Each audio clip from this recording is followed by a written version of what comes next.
Hello guys, आपका हमारे YouTube channel Rajiv classes पे स्वागत है। यदि आप यूट्यूब पे इस वीडियो को देख रहे हैं तो वीडियो को लाइक कर दीजिए, शेयर कर दीजिए और चैनल को सब्सक्राइब कर दीजिए। यदि आप फेसबुक पे देख रहे हैं तो वहां भी पेज को फॉलो कर लीजिए, वीडियो को लाइक कीजिए और अपने दोस्तों को शेयर भी कर दीजिए। चलिए हम चलते हैं आज के अपने टॉपिक पे। आज का हमारा टॉपिक क्या रहेगा? किस्तों पर आधारित प्रश्न। ये हमारा क्वेश्चन नंबर 9 है। जैसे आप ईएमआई सुने होंगे तो ईएमआई तो मंथली कैलकुलेट हो जाती है, लेकिन सुने होंगे किस्त वाइज, जो जैसे आपने बैंक से पैसे लिए और उसको किस्त वाइज आप उसे जमा कर रहे हैं तो कैसे उसे जमा किया जाता है, आइए उसके बारे में आज हम देखते हैं। मान लीजिए कि आप अपने मन से आप बैंक से ले लिए हैं 50,000 की राशि।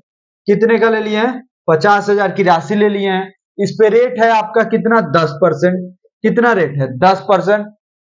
अब इसको कैलकुलेट करना है कि यह 10% हमें कितने सालों में भरना है। इसे 3 सालों में भरना है। कितने सालों में? 3 सालों में। एक साल पे एक किस्त देनी है, एक किस्त दूसरे सालों पर देनी है, एक तीसरे साल में तीसरी किस्त देनी है, जिससे ये पूरी तरह से खत्म हो जाएगा। तो आइए इसे हम कैलकुलेट करते हैं कि कैसे कैसे ये दिया जाता है। मान लीजिए कि 10% है, तो देखिए 10% को जब फ्रैक्शन में कन्वर्ट करेंगे तो क्या होगा? 1/10। और 10 में 1 ऐड करेंगे तो क्या हो जाएगा? 10, ये 11 हो जाएगा। तो 10 11 हो जाएगा। तो पहले साल मान लीजिए आप 10 ले रहे हैं तो आपको 11 भरना है। दूसरे साल यदि आप 100 ले रहे हैं तो आपको 121 भरना है। तीसरे साल आप 1000 ले रहे हैं तो आपको 1331 भरना है। अब देखिए 1331 भरना है। तो अब इसे आप कैलकुलेट कीजिए कि अब आपको यहाँ पर तीनों सालों में किस्त इक्वल भरनी होती है। क्या कैसा भरना होता है? इक्वल भरना होता है। ये आप भी जानते हैं कि किस्त हमेशा इक्वल ही भरे जाते हैं। तो तीनों सालों में इक्वल किस्त भरनी है। तो आइए इसको हम देखते हैं कैसे इक्वल इसका होगा। 1331 ये कैसे होगा? जब इसमें हम 11 से मल्टीप्लाई कर देंगे तो इधर क्या हो जाएगा? 1100। ये कैसे होगा? 121 से जब मल्टीप्लाई कर देंगे तो इधर में क्या हो जाएगा? 121 1210 हो जाएगा। क्या हो जाएगा? 1210। अब इन सभी को आप ऐड करेंगे तो कितना हो जाएगा? ये 000, ये भी 3, ये हो जाएगा 1, ये हो जाएगा 3, ये हो जाएगा 3, 3310 रुपए। और हर एक साल आप किस्त कितना भर रहे हैं? 1331 रुपए मान के चलिए कि कितना भर रहे हैं अभी तक? 1331। तो इसका कैलकुलेट कैसे किया जाता है, आइए देखते हैं। देखिए अब यहाँ पर हम कैलकुलेट करते हैं कि कैसे ये हम निकालेंगे कि ये किस्त हमारी कितने की बनेगी। कैसे कैलकुलेट किया जाता है? ये कितनी आपकी राशि है? 50,000। कितनी राशि है? 50,000। आप यहाँ पे निकाले कितने हैं? 3310। तो इसको 3310 से डिवाइड कीजिए और 1331 से मल्टीप्लाई कर दीजिए। जितना आपका बन रहा है यहाँ पे किस्त, उतने से मल्टीप्लाई कीजिए और 3310 से डिवाइड कीजिए। तो आइए इसको हम कैलकुलेट करके देखते हैं कि क्या ये हमारा आंसर क्या होगा।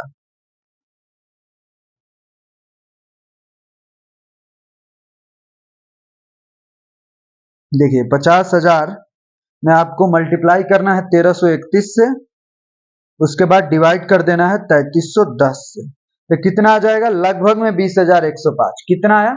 लगभग में 20,105 रुपए आया है। 20,105 आया। मतलब एक किस्त कितने की बन रही है? 20,105 की। मतलब आपको हर एक साल पे कितना रुपए भरना है? 20,105 भरना है। 20,105, यहाँ भी 20,105। ये आपको यदि समझ में आया हो तो 20,105। अब यहाँ पर आप कहेंगे कि यहाँ पे हमें प्रॉफिट क्या होती है किस्त में भरने पर। टोटल आप कितना रुपए भर रहे हैं? तो 60,315 रुपए। कितना रुपए दे रहे हैं? 60,315। यदि यही आप 50,000 चक्रवृद्धि ब्याज के रेट से 10% पे 3 साल बाद देते तब आप कितना रुपए देते? तो आइए उसको भी हम कैलकुलेट कर लेते हैं कि वहां पे कितना रुपए देते। अब 10% को फ्रैक्शन में कन्वर्ट करते हैं 1/10। इसका 1/10 कितना होगा? 5,000। इसको कितनी बार लिखना होता है? 3 बार। 3 बार लिखना होता है। अब देखिए इसका 1/10 5,000 का कितना होगा? 500। यहाँ पे हो जाएगा ये 1,000। अब 500 का 1/10 50। इन सभी को जोड़ेंगे तो कितना हो जाएगा? 15,000, 16,000, 16,550 रुपए होंगे। कितना होगा? 16,550 और प्लस 50,000 कितना हो जाएगा? टोटल हो जाएगा 66,550। कितना आपको भरना पड़ता 3 सालों पे? 66,550। यहाँ पे आप कितना भर रहे हैं? 60,315। तो देखिए किस्त पे हमारा यही फायदा होता है। यदि हम किस्त भर रहे हैं तो हम तो समय से पहले ही पैसा दे रहे हैं। जैसे कोई 3 सालों पे पैसा देता, हम 1 सालों पे भी कुछ पैसा दे रहे हैं। तो यही हमें फायदा होता है। कितने का लगभग में फायदा हो रहा है? यहाँ पे 66,550 दे रहे हैं, यहाँ पे 60,315, लगभग में आपको 6300 रुपए का फायदा हो रहा है, 6,300-400 रुपए का फायदा हो रहा है। राउंड फिगर में मान लीजिए तो 6,000 रुपए का फायदा हो रहा है। कैसे? जब आप किस्त पे पैसा दे रहे हैं। किस्त पे कैसे कैलकुलेट किया जाता है अभी मैंने आपको भली भांति समझाया है। तो चलिए अब हम चलते हैं अपने टॉपिक पे, अपने क्वेश्चनों पे कि कैसे इनके लैंग्वेज बनते हैं और कैसे इनको सॉल्व किया जाता है। सॉल्व करने के बाद से कैसे इनमें यदि हमको किस्त मालूम हो कि हम इतना इतना किस्त भर रहे हैं तो वहां पे हमारा कितना हमने उधार लिया था ये बताएंगे, और ये भी बताएंगे कि यदि हमने इतना पैसा उधार लिया तो इसका किस्त क्या बनेगा, कितने टाइम में कैसे किस्त निकाला जाता है। आइए इन सभी के टॉपिकों के बारे में देखते हैं। चलिए हम चलते हैं अपने पहले प्रश्न पे। अब हम सॉल्व करते हैं अपने पहले प्रश्न को। देखिए क्या है, एक आदमी 10% चक्रवृद्धि ब्याज पर 21,000 रुपए का ऋण लेता है। कितने का ऋण? 21,000 रुपए का ऋण लेता है। हर वर्ष के अंत में उसे बराबर कितनी राशि देनी पड़ेगी कि 2 वर्षों में, कितने वर्षों में? 2 वर्षों में ऋण का भुगतान हो जाए। तब 10% को जब आप फ्रैक्शन में कन्वर्ट करेंगे तो कितना होगा? 1/10। तो पहली बार 10 लेगा तो 11 देगा, उसके बाद से 100 लेगा तो कितना देगा? 121 देगा। अभी आपने पढ़ा कि इधर के दोनों नंबरों को आपको इक्वल करना है, तो 11 से मल्टीप्लाई करेंगे, इधर भी 11 से, तो ये क्या हो जाएगा? 110। 110 और 100 कितना हो जाएगा? 210। इधर क्या हो जा रहा है? ये 121। तो अब देखिए इस 121 की वैल्यू कैसे निकाली जाती है। ये 210 की वैल्यू आपके 21,000 के इक्वल है। 210 की वैल्यू किसके इक्वल है? 21,000 के इक्वल है। आपको बतानी है 121 की वैल्यू। तो 0 से 0 कैंसिल और 21 से ये 100 बार में कैंसिल। 100 से मल्टीप्लाई करेंगे कितना आया? 12,100 रुपए आ गया। तो कौन सा ऑप्शन सही हो गया? बी नंबर ऑप्शन सही हो गया। मतलब इससे हमको क्या फायदा होगा? तो इससे हमको अपने निजी जीवन में भी फायदा होगा। यदि आप गाड़ी लेते हैं या मोबाइल लेते हैं तो आपके किस्त क्या बनेगी, आप अपना किस्त कैसे बन रहा है उस पर कैसे कैलकुलेट हो रहा है, यदि आपको ईयर और दर बता दिया जाए तो आप भी कैलकुलेट कर लेंगे कि हमारा पर किस्त कितने का बनेगा। यदि हमको पर किस्त मालूम है तो हम ये भी पता कर लेंगे कि कितना रुपए हमारे ऊपर कर्ज है। तो चलिए अब हम चलते हैं अपने दूसरे प्रश्न पे, भी कुछ ऐसा ही होगा, वहां भी हमको किस्त ही बताना होगा। अब हम सॉल्व करते हैं अपने दूसरे प्रश्न को। देखिए क्या है, रुपए 11,000 की धनराशि का ऋण लिया गया, उसे एक समान वार्षिक किस्तों में वापस करना है। यदि उस पर चक्रवृद्धि ब्याज 20% वार्षिक देना हो तो प्रत्येक किस्त की धनराशि कितनी होगी? हमें यहाँ भी किस्त ही बताना है। इसमें एक चीज आप ध्यान रखिएगा कि यहाँ पे बोल रहा है उसे एक समान किस्तों में वापस करना, मतलब किस्त इक्वल कितना परसेंट? 20%। जब आप 20% को फ्रैक्शन में कन्वर्ट करेंगे तो होगा 1/5। मतलब पहले साल वो 5 दे रहा है तो उसका ब्याज 6 है, दूसरे साल 25 तो उसका ब्याज क्या हो जाएगा? 36। अब देखें आपको कि इन दोनों को इक्वल करना होता है। यहाँ भी 6 से मल्टीप्लाई, यहाँ भी 6 से मल्टीप्लाई, तो 30 और 25 कितना हो जाएगा? 55। इधर तो 36 बना ही है। अब आपको 55 की वैल्यू मालूम है और 36 की वैल्यू बतानी है। तो 55 की वैल्यू किसके इक्वल है? 11,000 की। तो 11,000 से 55 की वैल्यू पता कर लीजिए एक पॉइंट की, और पता होने के बाद 36 से मल्टीप्लाई कर दीजिए। 55 से 2 बार में 110 और डबल जीरो बचा तो 200 हो गया।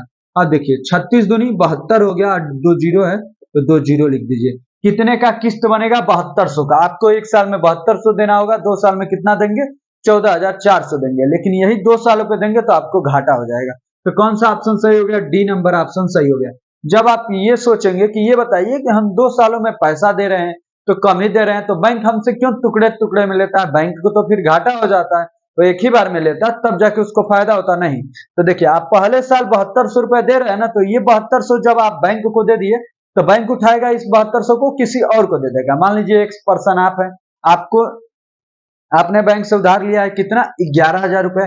आपने बैंक को 7200 रुपए जमा किए, तो बैंक ये 7200 अपने पास तो रखेगा नहीं, 7200 उठाएगा वाई पर्सन को दे देगा। अब वाई पर्सन भी ब्याज देगा अगले साल आपके पास, तो फिर से अगले साल आप 7200 देंगे, लेकिन उसने जो 7200 आपने दिया है ये अपने पास रखा नहीं है, ये भी किसी और को दे दिया, वहां से भी ब्याज कमा रहा है। तो बैंक अपना ना घाटा करता है, बैंक का घाटा भी नहीं होता, वो पैसे पे कमाता रहता है, उसको जितना ब्याज चाहिए उतना प्रॉफिट कमा लेता है। तो फिर आपको क्या फायदा होता है? आपको क्या फायदा हो रहा है किस्त में? तो जी हाँ, आपको फायदा भी हो रहा है, आपका ना कोई नुकसान है ना कोई फायदा है। मान लीजिए कि आप उसे यदि उसे 1 सालों में भरते, जैसे मैंने 50,000 वाले क्वेश्चन को देखा था, तो आप क्लियरली 3 सालों पे भरते। मान लीजिए आपने कोई बिजनेस स्टार्ट किया 50,000 लेके, 3 सालों पे आपको 66,000 एक ही बार बैंक को देने हैं। अब मान लीजिए कि आप बारी बारी से दे रहे हैं तो 20-20 हजार ही दे रहे हैं, आपके ऊपर लोड भी नहीं पड़ रहा है, थोड़ा सा पैसा कम भी देना है, लेकिन आपका पैसा बार बार आपके पास से निकलता जा रहा है। अब वही आप एक ही बार में देंगे तो लोड तो पड़ेगा, लेकिन आपका पैसा एक ही बार ज्यादा चला जाएगा। तो इसीलिए ना आपको कोई फायदा ना नुकसान है, ना बैंक को कोई फायदा या नुकसान है। सब लोगों को एक ही इक्वल है, बैंक भी आपके पैसे से किसी और को देकर के फिर से वहां से ब्याज कमा रहा है। ये नहीं कि उसका ब्याज कम हो रहा है, आपको भी ये नहीं है कि आपने कम ब्याज दिया, आपने तो ब्याज दिया ही है, जितना उसका पैसा रखा है उतना ही ब्याज दे रहे हैं। आपने तो 1 साल पे इतना दे दिया, तो अब बचा ही पैसा का नहीं ब्याज देना है, तो इसीलिए आप कम दे रहे हैं, नहीं तो वही 2 सालों पे देना होता तो आपको और ज्यादा देना पड़ता। अब चलिए हम तीसरे प्रश्न पे चलते हैं, उसमें क्या करना है, तो उसमें हमको किस्त मालूम रहेगा, वहां पे हम धनराशि निकालेंगे। तो चलिए हम चलते हैं अपने तीसरे प्रश्न पे। अब हम सॉल्व करते हैं अपने तीसरे प्रश्न को। देखिए यहाँ भी क्या है, उधार ली गई कोई राशि 5% प्रति वर्ष की चक्रवृद्धि ब्याज के साथ ₹882 की 2 बराबर वार्षिक किस्तों में लौटा दी गई। उधार दी गई राशि थी 2 बराबर किस्त, मतलब 2 वर्ष। अब 5% है, 5% को फ्रैक्शन में चेंज करेंगे 1/20, और 20 में 1 ऐड करेंगे तो 20 का 21 देंगे आप पहले साल, दूसरे साल 400 का 441 देंगे। अब इन दोनों को इक्वल करना होता है, आप जानते ही, तो इसमें 21 से मल्टीप्लाई कीजिए, क्योंकि आपको इक्वल किस्त जमा करना है, और यहाँ भी 21 से मल्टीप्लाई कीजिए, तो ये क्या हो जाएगा, 21 दूनी 42, 420 हो जाएगा। 420 और 400 ऐड करेंगे तो 820 हो गया। अब देखिए ये जो 441 है ये किसके इक्वल है, तो 882 के इक्वल है। तो 882 है 441 की वैल्यू, तो 1 पॉइंट की वैल्यू निकालिए, उसके बाद 820 पॉइंट की वैल्यू निकाल दीजिए। 820 से मल्टीप्लाई कर दीजिए, तो 441 दूनी 882 होता है, 820 दूनी 1640 होता है। तो कितना रुपए आपने उधार लिया था, 1640 रुपए लिया था। कौन सा ऑप्शन सही, सी नंबर ऑप्शन सही हो गया। देखिए आपने ये भी पता कर लिया, हम किस्त यदि जमा कर रहे हैं तो हमने राशि क्या ली थी ये भी आप पता कर लिए। तो यदि आपको किस्त मालूम हो तो आप निकाल सकते हैं, लेकिन ये ध्यान रखिएगा कि जैसे आप मोबाइल पे भरते हैं तो वहां पे आपका मंथली चलता है, क्योंकि उसे ईएमआई कहते हैं, ये इंस्टॉलमेंट है, और वहां पे ईएमआई का मतलब है कि आप मंथ पे जमा कर रहे हैं, तो उसका कैलकुलेशन अलग होता है, ये ईयरली कैलकुलेट हो रहा है। यदि आप ईयरली निकाल लेंगे तो मंथ वाला भी निकाल लेंगे। चलिए अब हम चलते हैं अपने चौथे प्रश्न पे। अब हम सॉल्व करते हैं अपने चौथे प्रश्न को। देखिए क्या, यह ₹X की एक राशि उधार ली गई और उसका ₹35,280 के 2 बराबर वार्षिक किस्तों में भुगतान किया गया। यदि ब्याज की दर 5% वार्षिक थी और ब्याज वार्षिक संयोजित था तो X का मूल्य है। 5% को जब आप फ्रैक्शन में चेंज करेंगे तो ये आएगा 1/20, मतलब आपने 20 लिया तो 21 दिया, आपने वही 400 लिया तो 441 दिया, तो ये दोनों तो क्या होगा 441, लेकिन कब होंगे, जब इसमें 21 से मल्टीप्लाई होगा। तो 21 दूनी क्या होगा 420, और 420 और 400 क्या हो जाएंगे 820, 820 हो जाएगा। ये किसकी वैल्यू है, 441 के इक्वल है। तो आइए कर लेते हैं, तो 35, 28, 0 अब बटे में 441 कीजिए, और निकालना कितने की है हमें वैल्यू, 820 की हमें वैल्यू बतानी है।